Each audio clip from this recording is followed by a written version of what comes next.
এটা দুই রকম বানানো যায়, ঝালও বানানো যায়, মিষ্টিও বানানো যায়। উপকরণ মিষ্টি হলে মিষ্টি জাতীয়, আর ঝাল হলে ঝাল জাতীয়। ঝাল তো শুধু মরিচই আছে, আর তো কিছু নেই। তবে এটার ভিতরে বিভিন্ন রকমের সবজি দেওয়া যায়, সেগুলো দিয়ে ঝাল পাকোড়া বানানো যায়। আর এটা হচ্ছে মিষ্টি পাকোড়া বা বড়া, আমরা বলি বড়া আমাদের গ্রামের ভাষায়।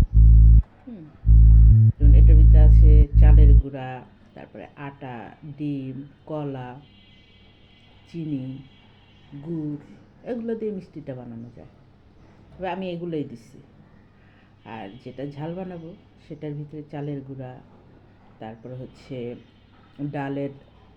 ডাল বাটা, তারপরে বরবটি, তারপরে হচ্ছে সিম, তারপরে কাঁচামরিচ কুচি, শুকনো মরিচের গুঁড়া, তারপরে হচ্ছে আপনার চাইলে আপনি একটু মুরগির মাংসও দিতে পারেন বা চিংড়ি মাছও দিতে পারেন। বাস হয়ে গেল মজাদার ঝাল পাকোড়া। এটা হচ্ছে মজাদার মিষ্টি পাকোড়া। যারা মিষ্টি খেতে পছন্দ করেন তারা এটা খাবেন, আর যারা ঝাল খেতে পছন্দ করেন তারা ঝাল খাবেন।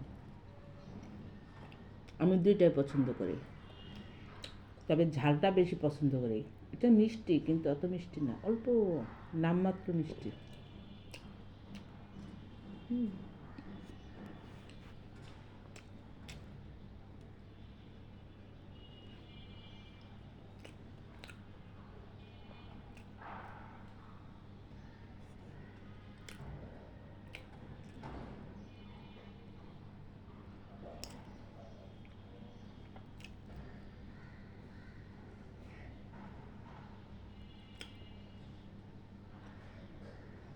এগুলো সব খাইতে গেলে, এগুলো ভিডিও করতে গেলে ভিডিও হয়ে যাবে 3 ঘন্টার।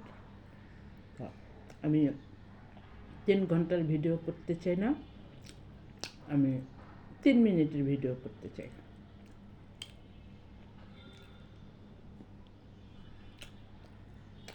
কি আমার খাওয়া দেখে কি আপনাদের লোভ লাগতেছে?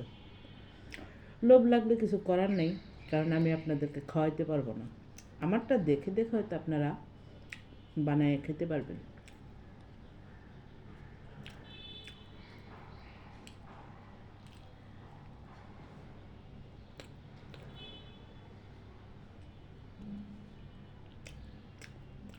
ওকে, টাটা, বাই বাই, আল্লাহ হাফেজ। ভালো থাকবেন, বাসায় বানিয়ে খাবেন, ঠিক আছে?